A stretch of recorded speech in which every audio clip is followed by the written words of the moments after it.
اب میں تقریر پیش کرنے کے لیے درجہ عربی سون کے طالب علم محمد عفان کو دعوت دیتا ہوں.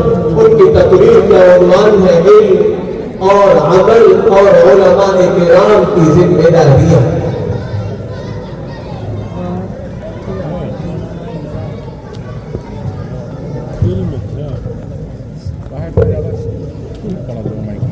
السلام علیکم ورحمۃ اللہ وبرکاتہ. نحمده ونصلي على رسوله الكريم. اما بعد اعوذ بالله من الشیطان الرجیم. بسم الله الرحمن الرحیم. انما يخشى الله من عباده العلماء. صدق الله العظيم. قال النبي صلى الله عليه وسلم العلماء ورثة الأنبياء. وقال عليه الصلاة والسلام. میرے مولانا بزرگوں اور دوستوں، یوں تو انسان پر اللہ کی نعمتیں اس قدر ہیں کہ ان کو شمار نہیں کیا جا سکتا. چنانچہ قرآن کریم کہتا ہے وَإِن تَعُدُّوا نِعْمَةَ اللَّهِ لَا تُحْصُوهَا. اگر تم اللہ کی نعمتوں کو شمار کرنا چاہو تو نہیں کر سکتے. مگر اللہ کی نعمتوں میں سب سے بڑی نعمت ایمان ہے، اور ایمان کے بعد سب سے بڑی نعمت علم ہے. علم و دولت ہے جس کو چرایا نہیں جا سکتا. علم و دولت ہے جس کو چھینا نہیں جا سکتا. علم و دولت ہے جس کو چھپایا نہیں جا سکتا. علم و دولت ہے جس کو دریا اور سمندر بھگو نہیں سکتا. علم و دولت ہے جس کو آگ کے شعلے جلا نہیں سکتے. علم و دولت ہے جو مرنے کے بعد بھی کام آتی ہے. علم و دولت ہے جو مالدار کو بھی پیچھے چلنے پر مجبور کر دیتی ہے.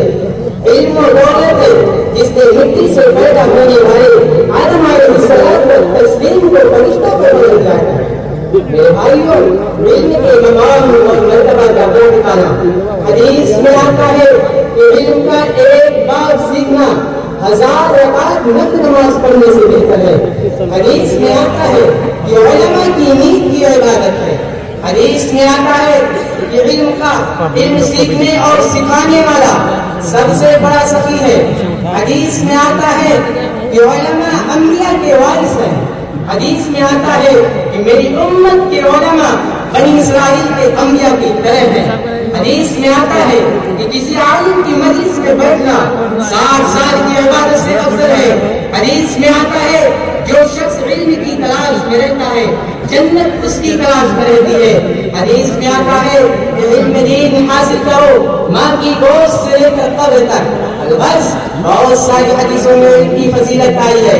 ہمیں چاہیے کہ علم دین حاصل کرنے کے لیے تن من دھن کی بازی لگا دیں. میرے بھائیوں، علم کے ساتھ عمل کی بے انتہا ضرورت ہے. ایک بزرگ فرماتے ہیں کہ علم عمل کا دروازہ کھٹکھٹاتا ہے، کھل جائے تو داخل ہو جاتا ہے ورنہ رخصت ہو جاتا ہے. علم بغیر عمل کے وبال جان ہے. علم بغیر عمل کے ایسا ہے جیسا کہ درخت بغیر پتے، جس طرح چراغ بغیر جلے روشنی نہیں دیتا، علم بھی بغیر عمل کی روشنی نہیں دیتا. بے عمل عالم کی مثال اس دن سی ہے جو فضا میں اٹھتا ہے مگر ملال کھاتا ہے. بے عمل علماء کو ان گدھوں کے ساتھ تشبیہ دی گئی ہے جن کے اوپر بوجھ لگا ہوا ہو. حضرات محترم، علم پر عمل کرنے والے علماء کی بے انتہا ضرورت ہے. تاریخ گواہ ہے کہ اس امت کی کشتی جب بھی بھنور میں پھنسی ہے تو ان گولیوں پر بیٹھنے والے علماء اور اہل اللہ نے اسے ساحل پر لگایا ہے. باطل نے اگر اس امت کے عقائد و افکار پر حملہ کیا تو خالص توحید کا جام پینے والے علماء اپنی زبان کی قوت اور قلم کی طاقت کو استعمال کیا. باطل نے اگر اپنے مادی وسائل اور طاقت کا استعمال کیا تو علماء نے اپنی فولادی بازوؤں سے اس کا منہ توڑ جواب دیا ہے. امت کی تشنگی اور پیاس کو سیرابی سے بدلنے کا فریضہ علماء ہی نے انجام دیا ہے. شیخ الہند مولانا محمود حسن دیوبندی رحمۃ اللہ علیہ کی استقامت دیکھیے. شیخ الاسلام حضرت مولانا حسین احمد رحمۃ اللہ علیہ حضرت شیخ الہند مولانا محمود حسن دیوبندی رحمۃ اللہ علیہ سے فرمایا کہ حضرت اگر ممکن ہو سکے تو کوئی ہیلا کیا جائے تاکہ آپ ان ظالم انگریزوں کی سزا سے بچ جائیں.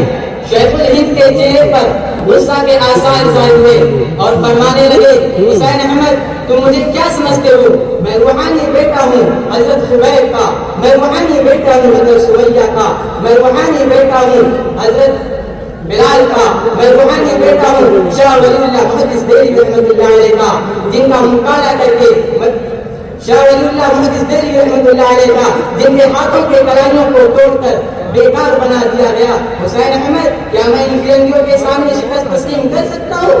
ہرگز نہیں، ہرگز نہیں. یہ میرے جسم سے جان تو نکال سکتے ہیں مگر میرے دل سے ایمان نہیں نکال سکتے. واہ